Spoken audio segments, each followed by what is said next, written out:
আসসালামু আলাইকুম ওয়া রাহমাতুল্লাহি ওয়া বারাকাতুহু।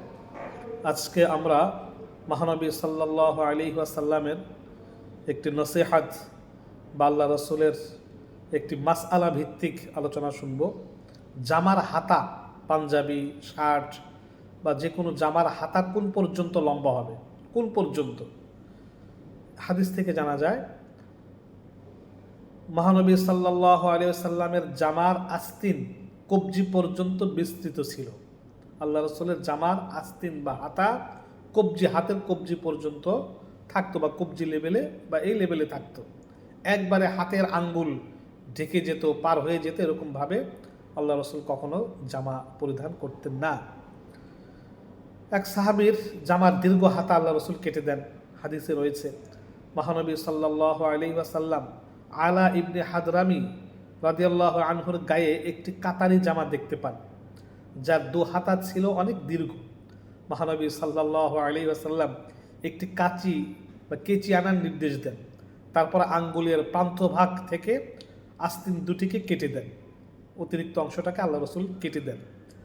তো জামার হাতা বা শার্টের হাতা বা যে কোনো কিছুর হাতা হাতের আঙ্গুল পার হয়ে প্রান্তভাগ পর্যন্ত চলে যেতে পারবে না।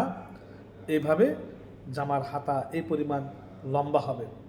মহানবী সাল্লাল্লাহু আলাইহি ওয়াসাল্লাম সাধারণত লা আরকাবুল, আল্লাহ রসুল সাধারণত যেসব কাপড় পরিধান করতেন না, রক্তবর্ণ ও লাল রঙের পোশাক পরিধান আল্লাহ রসুল করতেন না। একবারে হলুদ, যার সাথে অন্য কোনো কিছুর মিশ্রণ নেই, এরকম পোশাক আল্লাহ রসুল না পরার ব্যাপারে পরামর্শ প্রদান করেছেন। রেশম, সিল্ক লাগানো পোশাক আল্লাহ রসুল না পরার জন্য নির্দেশনা প্রদান করেছেন। মহানবী সাল্লাল্লাহু আলাইহি সাল্লাম আরও বলেন, পুরুষের প্রসাধনী হলো রংবিহীন সুগন্ধি। পুরুষরা যে প্রসাধনী ব্যবহার করবে সেটার কোনো রং থাকবে না, সুগন্ধি থাকবে কিন্তু রং থাকবে না। আর নারীর প্রসাধনী হলো ঘ্রাণবিহীন রং।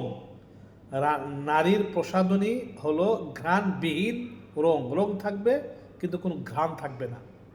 এইভাবে মহানবী সাল্লাল্লাহু আলাইহি সাল্লাম আরও নসিহত করেছেন যে কোনো নারী ঘ্রাণ, আতর, সেন্ট, খুশবু মেখে বাইরে যেতে পারবে না।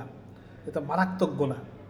যাই হোক, মহানবী সাল্লাল্লাহু আলাইহি ওয়াসাল্লাম জামার আস্তিন হাতার ব্যাপারে এই পরামর্শ প্রদান করেছেন। আল্লাহ রসুলের সুন্নাহ এটা, তা আমরা এটা মেনে চলার চেষ্টা করব।